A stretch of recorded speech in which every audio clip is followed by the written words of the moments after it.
Welcome. मी Harshali happy लाईफमध्ये तुमचं स्वागत करते. तर वटपौर्णिमेच्या तुम्हा सर्वांना खूप खूप शुभेच्छा. सकाळी 11:30 नंतरचा मुहूर्त होता आहे, तर त्यासाठी मी सकाळी लवकर तयार झाले होते. त्यानंतर आमच्या सोसायटीच्या इथे मंदिरात आम्ही आलो होतो.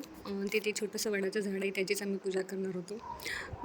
इतकं भयंकर ऊन आहे जळगावला सध्या, त्यामुळे पाय भयंकर भाजत होते. पण या झाडाची आम्ही व्यवस्थित यथासांग अशी पूजा करून घेतली. 7 फेरे करून घेतले.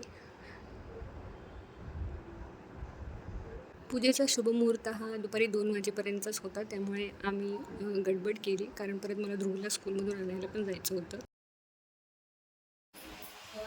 सेनाचा मुलगा सत्यवान हा तिचा पती म्हणून स्वीकार केला. ही घटना कळल्यानंतर नारद ऋषींनी त्यानंतर मंदिरात बाकीच्या सगळ्या बायका जमल्या. आम्ही कथेचं वाचन केलं, आरती केली इथे मंदिरात. त्यानंतर सगळ्या बायकांच्या ओटी भरण करून घेतलं आम्ही. अशा पद्धतीने ही वटसावित्रीची पूजा पार